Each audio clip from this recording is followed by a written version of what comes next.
બનાસકાંઠાના ડીસા વિધાનસભા વિસ્તારમાં આજે ભારતના લોખંડી પુરુષ એકતાના પ્રતીક એવા સરદાર વલ્લભભાઈ પટેલની 150મી જન્મજયંતિને સમર્પિત યુનિટી માર્ચનું એક આયોજન ઉત્સાહપૂર્વ વાતાવરણ વચ્ચે કરવામાં આવ્યું હતું।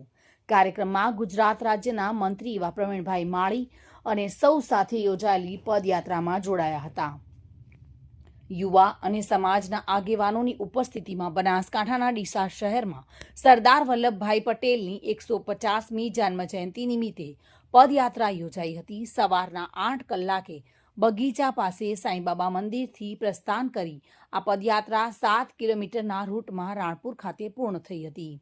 કાર્યક્રમમાં સ્થાનિક આગેવાનોની હાજરી હતી। જો કે દેશભક્તિ સાથે એકતા અને રાષ્ટ્ર નિર્માણનો સંદેશ જન જન સુધી પહોંચાડવામાં આવ્યો હતો। આ તકે વન અને પર્યાવરણ, વાહન વ્યવહાર અને ક્લાઇમેટ ચેન્જ મંત્રી પ્રવીણભાઈ માળીએ ખાસ જણાવ્યું હતું કે આજે સરદાર વલ્લભભાઈ પટેલની 150મી જન્મ જયંતિ નિમિત્તે યોજાયેલ યુનિટી માર્ચમાં 4000થી પણ વધુ લોકો સ્વયંભૂ જોડાયા છે, જેમાં બાળકો, યુવાનો, મહિલાઓ, વડીલો, સ્થાનિક એનજીઓ આ યુનિટીમાં જોડાઈને આ પદયાત્રા સંપન્ન થઈ છે।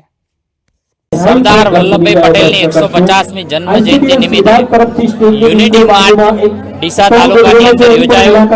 આજે 3 થી 4000 લોકો આ યુનિટી માર્ચમાં જોડાયા છે। બાળકો, યુવાનો, મહિલાઓ, વડીલો, એનજીઓ તમામ લોકો આ યુનિટીમાં જોડાઈ અને આ પદયાત્રા સંપન્ન થઈ છે। ખૂબ ઉત્સાહ અને ઉમંગ સાથે સરદાર વલ્લભભાઈ પટેલને લોકોએ આવકાર્યા છે, તેમના ચરણોમાં પુષ્પાંજલિ કરી છે અને ખૂબ બધી જગ્યા ઉત્સાહભેર એમના વિવિધ એનજીઓ દ્વારા એમના સ્વાગત પણ કરવામાં આવે છે। સરદાર પટેલના વિચારોને સમર્પિત આ યોજાયેલ યુનિટી માર્ચ સાથે બનાસકાંઠાના ડીસા ખાતે કાર્યક્રમ સફળતાપૂર્ણ થયો હતો।